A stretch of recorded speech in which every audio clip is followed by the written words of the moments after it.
Okay, we're going to talk about batteries in this video. Now there's all kinds of laptop batteries, and most of the time they're very specific to the brand that you buy. If you bought an HP, there's only one battery that could fit in there, and you either have to buy an HP or an HP clone. Now there's not too many things that actually go wrong with batteries, so this is going to be a pretty short video. Let's start by talking about how you can tell if you need to replace a battery or not.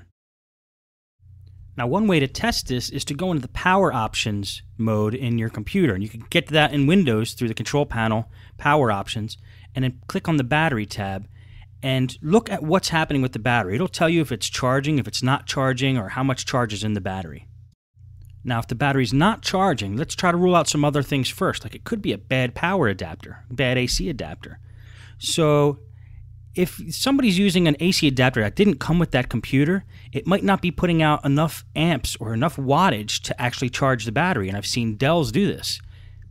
For example, I've seen power adapters that appear to be correct for Dell computers, but they're a little small actually, and they don't put out the correct amperage. They put out too low of a current, and therefore, though the adapter powers on the Dell computer, it won't charge the battery, and usually you'll get an error message when you boot up with that, using that power adapter on a Dell anyway. Now incidentally, you're going to see a lot of AC adapters rated according to wattage. Wattage is simply voltage times the current, or amps. So that formula, V times I, gives you wattage. Let's go through an example here of how you can check if the power adapter is correct for the computer you're working on. Got a compact laptop here that's not charging. The power adapter's plugged in, and you can see by that lightning bolt it's not charging. Now here's the power adapter we're using. Take note of the second line down there where it says 19 volts green, 4.74 amps max. Now ignore the line above it that says 16 volts. This is a universal power adapter from Kensington, and a lot of the universal ones can put out multiple voltage, but the switch on this one we have set for the 19 volts DC and 4.74 amps max. Now we know what this adapter puts out power-wise. Now let's check to see what the correct power adapter is for this compact laptop. And I like to check this on eBay because in the eBay descriptions, it usually tells you what the voltage and the amps are for the power adapter you're trying to buy. Okay, so just go to eBay and do a search for whatever the laptop model is, compact M2000 adapter. It's going to bring up a long list of results. And we're just going to pick the first one that looks good. Now we're going to scroll down on this listing and take a look. And we see that this adapter puts out 18.5 volts, 3.5 amps. Okay, let's get a second opinion here. Just go to the next one down and see what voltage and amps this is putting out. And this one, again, is 18.5 volts, 3.5 amps, which equals 65 watts. You'll find if you multiply 18.5 times 3.5, you get 65. And that is that formula I showed you earlier. Now, the reason I checked two vendors is because in case one of them made a mistake and they weren't selling the right adapter for the right computer, that's why I just checked twice to make sure we're getting the right numbers here.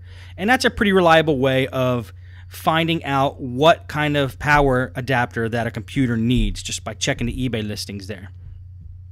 Now, there's one more thing about power adapters I just want to bring up real quick.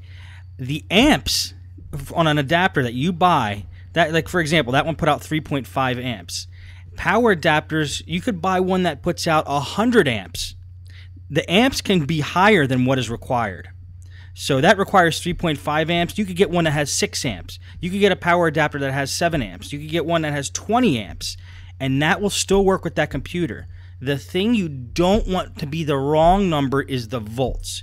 You can't put a higher voltage power adapter on a computer that's not rated for it. You will fry it. So if you're trying to hook a 25 volt adapter up to a laptop that's supposed to take an 18 volt adapter, bad move. You probably will fry the motherboard. So the volts has to stay the same.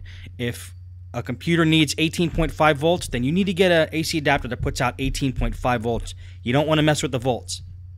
But you can go higher on the amps. Okay, now where were we? We were trying to see if the adapter that's being used with this compact computer has enough power and current to power the machine and charge the battery. Now, if you remember looking at the power adapter in an earlier shot, you could see that the voltage is 19 volts and that the amps are at 4.74.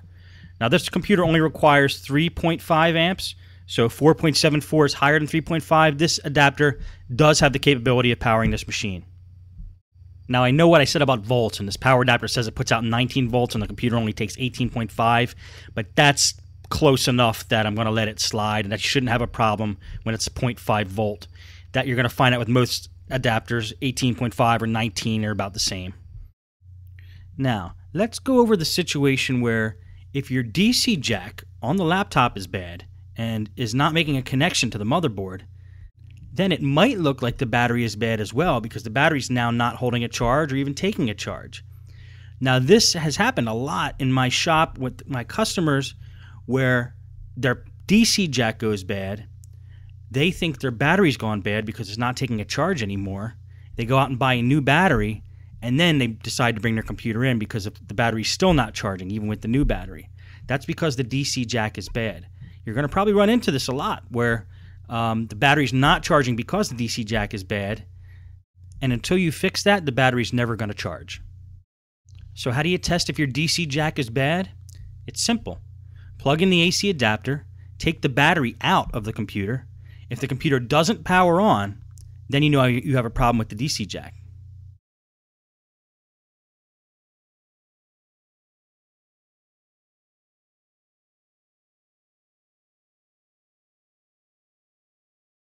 If the computer does power on, you could throw the battery back in and see if it charges. If the battery's not charging at this point, it's pretty likely it's a bad battery.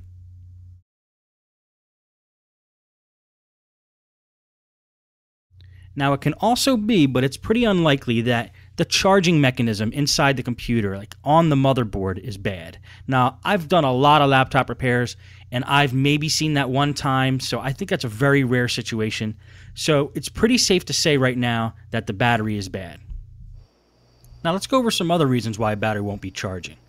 It could possibly be that the contacts between the battery and the motherboard are not making a connection. Maybe something spilled in there, or there's some film covering the contacts and they're not making a clean connection. One thing you can do is take a toothbrush and just scrub in between the fins of the battery there, and also scrub down the fins where the motherboard connection is. Make sure to use a dry toothbrush, preferably one that has not touched human teeth.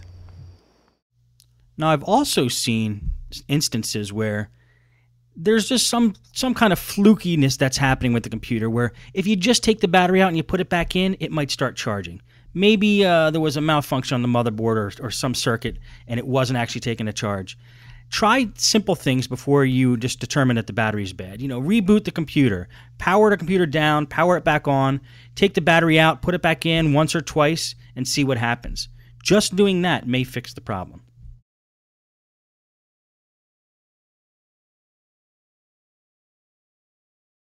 Now, if you've done all the above and you're fairly certain that the battery is bad, it's time to buy a new battery.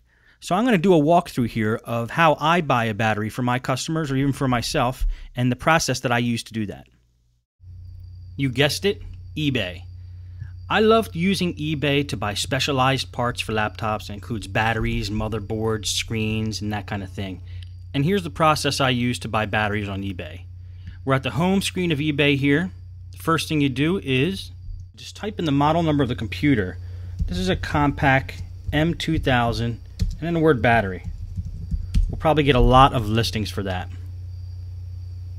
And then a little later I'll show you a different way, which might be better. It yielded 645 results. Now that's a lot. When I get that many results, I actually like to sort it by price, because that's too many to go through one by one, so we might as well try to get the cheapest ones first. And I like to order from this country. I'm in the U.S., so I like sellers that ship from the U.S. New Jersey is one state away from me, so that might be pretty good. Let's click on this and see how good it is. It's a good price, $35.90. The seller has tons of feedback and a 99.3 feedback rating. I love eBay because of the feedback rating. It's something you can't find at a lot of other places. Some people are afraid and get the wrong idea about eBay, but I actually like eBay because of the feedback rating. What some people aren't thinking with is not a lot of websites have feedback ratings, so you could basically, it's easier to get screwed somewhere else, I think, than to get screwed on eBay.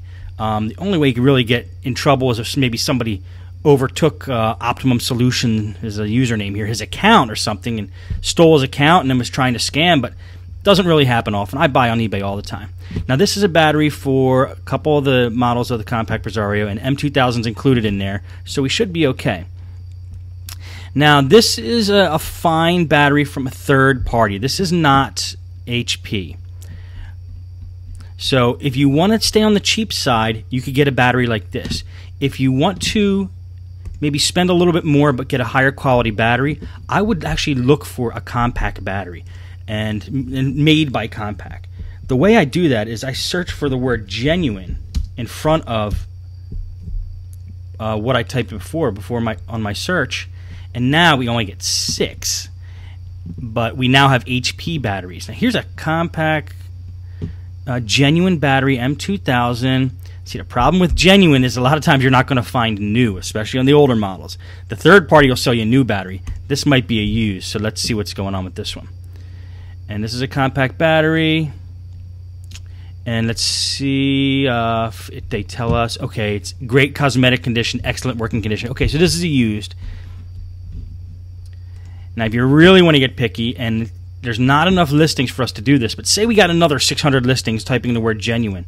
If you really want to get to the cream of the crop, type new genuine before your search terms and type that, and we're probably going to get nothing out of that. But let's just see. Okay, well, these are some from China.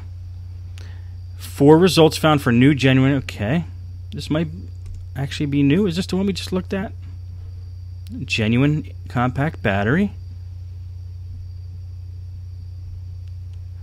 And let's see if it is new. Brand new, genuine HP battery. Let's see what the price is. $59, okay. So it's almost twice as much as the third-party no-name battery. But I would consider this. I would consider this. You want to get the brand name battery. Let's check out the seller. 3,600 feedbacks, 99.7% positive feedback rating in my country, and free shipping. It's not a bad deal. So there's your 2 options. If you want to go cheap, just look for the third-party batteries. If you want to get a more quality battery, try to get an HP or a compact brand name battery that matches your computer. Now, let's take a look at the battery itself that we pulled out of this computer, because there's another way to search for this battery, and that's by the model number of the battery.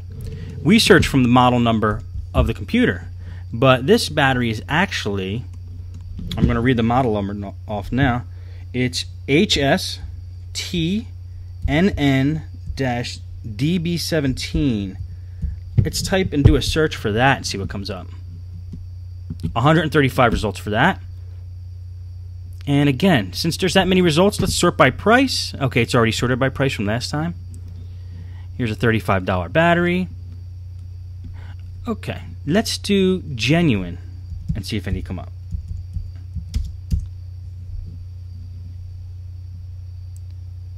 Five results for genuine. Decent prices for a genuine, but they look like they're used. And if we type new genuine, again, we're probably going to get almost nothing. There's new genuine. There's only 2. One's 52 and one's 78. So that's pretty much where you're going to be ending up. Usually, for almost any battery, you're going to find it. $35, $30 will get you a third-party new one. And around between 60 and up to 90, you can get a new genuine one. It's all up to you. If you could swing the genuine one, I recommend the genuine one. If you need to just get by, then the third-party one is fine. And that's how I do battery shopping on eBay.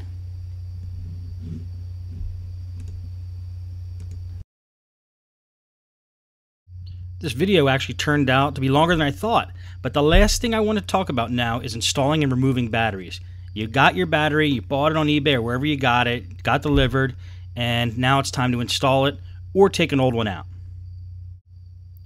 Most laptops have a little slider on the bottom side of the case, usually with a little battery icon next to it. All you do is pull that lever, and the battery comes right out. This is how you remove a battery on an older Dell. This old Toshiba has a simple slider, as well as this Sony Vaio.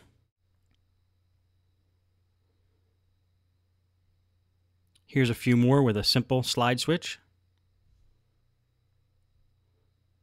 Compact Batareya, HP DV6000. Now, some have a locking mechanism so the battery doesn't fall out. You're going to see an icon like that. And what you do is you unlock it first, then you hit the slider switch, pull it out, unlock, slide, and pull out. Here's another one. And another one with a locking mechanism.